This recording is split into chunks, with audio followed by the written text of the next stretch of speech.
Welcome, everybody. Today we'll be learning Perek Bet of Orot Tshuva.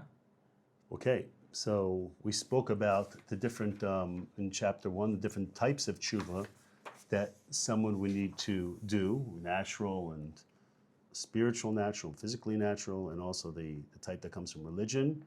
And the third type, which is sichlit, right, intellectual type of tshuva, different types. But now, in this second chapter, we're going to speak about what are the causes that get you to do this tshuva. What are the forces, the motors, the inspiration that help that get you moving to do these type of tshuva. I mentioned the first 3 chapters of Orot Tshuva. He really sets a lot of building blocks and frameworks before he delves into his main topic of tshuva sichlit. He's really talking about the different types and time and echut, quality, and right. So here we're now talking about what causes someone to do tshuva. A few different types, 3 different types of causes. So he says the gave meshach zmana, concerning the amount of time it takes to do tshuva. Hatshuva mitchaleket l'shnei chalakim. It's divided up into 2 parts. Tshuva pitomit, a sudden pitom, a sudden type of a tshuva, a lightning bolt. Utshuva hadragatit, and the slow and steady, shlav after shav, madregot, stairs type of tshuva. Yeah, one step at a time. One step at a time. And we'll see if one is better than the other or just 2 different types. Hapitomit, the sudden one, we have to think about also why he chose the pitomit first. But the pitomit, the one that happens suddenly, ba mitoch ezu barak, it comes like a lightning bolt, ruchani, spiritually. Hanichnas b'neshama, enters into someone's neshama. B'pam echad, just at once, makiru et hara, all of a sudden he sees evil or bad, v'takiyur shelachet, and the disgustingness of sin. V'nepach, he switches to ishacher, another person. We see it a lot by Baalei Tshuva. Pitom, they're sitting out under the stars, or an experience, they say, you know what, I've been living incorrectly, it's time for me to do tshuva.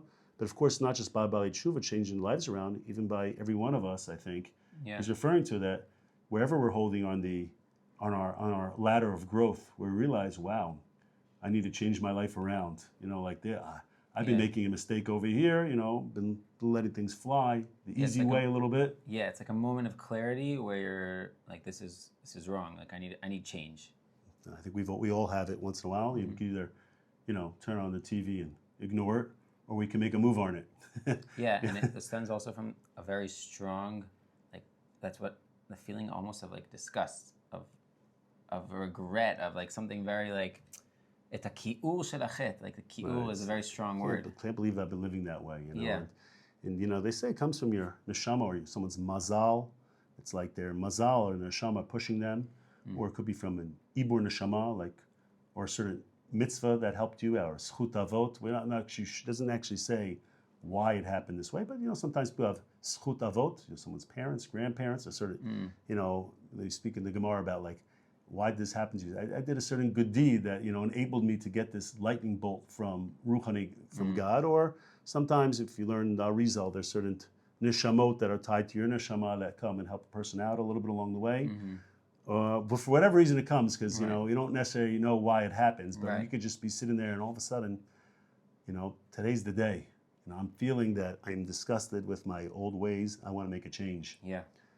Ukfar margishu, he already starts to feel bikirbo inin hishtanu, a change gemura latova. Like, I want to change my ways. It could go on for a long time. You gotta sometimes, and all of a sudden one day he's just or whatever at a prayer, at an event.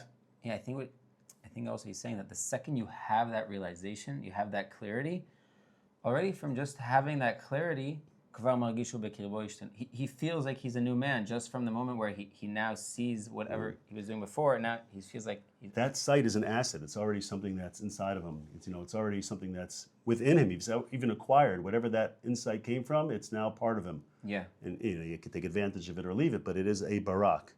And tshuva, this type of tshuva, ba'al yedei ezo hafa, comes from a appearance shel skula pnimit, some type of, I don't know how to translate skula, some type of special uniqueness. When I mentioned a few options earlier that caused it to come about. Hashpa'a nishmatit gala, some type of influence on his neshama. Shurui lechapes et netivotel, that it's fitting to look after its ways, imke taluma, in the depth of the hiddenness. Like, what happened over here? What is going on? What am I supposed to be doing right now? So when someone has this inspiration, he should be searching, the paths inside of himself. Where did it come from, and what is it? Where am I? What am I being inspired to do? Meaning, the last sentence, if I understand it correctly, he's saying that you should try to figure out where this came from. Yes. Meaning, don't just like recognize the blessing in the moment, being like, "Wow, I'm enlightened. I want to change," but you are supposed to try to understand where it came from. My rabbi used to, Rav Noach Weinberg, quoting him again, he used to always say that God is very articulate. Mm-hmm. He's always speaking to us. We can't always pinpoint what the answer is, but it's definitely our obligation to hear what he's saying to us. When things happen, good or bad. And especially in inspiration. Where did it come from? Where am I supposed to go with this? Right. I think that there's two things come to mind. One is something crazy happened in their life, right? When there's different things that remind them of death, someone else dying, or them almost being in some life-threatening situation, right? Or having a certain clarity on something that's very wrong or very challenging that shakes them up, and it's like a moment. So there's a moment here in this tshuva of like that you can tie the change to. And that's one thing that would lead to Tshuva Pitomit. But I think that there's probably also some sort of change of environment. Let's say somebody goes to yeshiva, right? It could be that from there, they could have changing over time, but they didn't notice. But then there's like a moment where they noticed. Mm-hmm. That would also be tshuva. This is an internal pitomiyut. And at that point in time, I would look at when was that turn of events, is what he's saying. Like, what happened? Like something really turned me off, or maybe I saw something that was like, that my neshama knew, like I had a barak, that this is not the life I want to live. Like I want to be somebody different. Like maybe I saw someone, just going back to the previous chapter, very healthy, and I said, barak, like I would like to be in a healthy state, and if I could go back when that moment was, if I could look at the netivot, then I could be like, yes, that's why it happened, and I should move myself on this healthy state right now. Like to look into it a little bit, because once you have this great gift of this lightning bolt, like, let's take it seriously. Let's look into its netivot and find out where it came from, why it was there. I was looking for the wrong type of pleasure. This is the right type of pleasure, whatever it may be. And then it gives me a sense of clarity, because the clearer someone is, it is to follow through with it. Right. And it's interesting. I think like psychologically, this requirement or this tip of this guidance of Kook to say, look and try to figure out what brought you this is like take responsibility and understand that if you can tap into this, what gave you the motivation to bring you to this point of like of a clarity, you want to hold on to that. You don't want to just think that life is spontaneous like this, that one day you feel motivated and you're enlightened and you want to change, and the next day you feel like you actually miss your previous life. And rather like try to be systematic. Try to you have like a moment here, grab the moment, and also try to understand. I don't know, if I got 100,000 shekels in my bank account and I can't tell where it's from, I could just take it and go with it, or I could be like, where did this come from? Because whoever that is going to get a birthday card this year.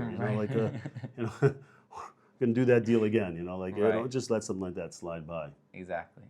We're going to stop. But yeah. Okay. Shkoyach. Shkoyach. Thank you very much. Thank you guys for watching.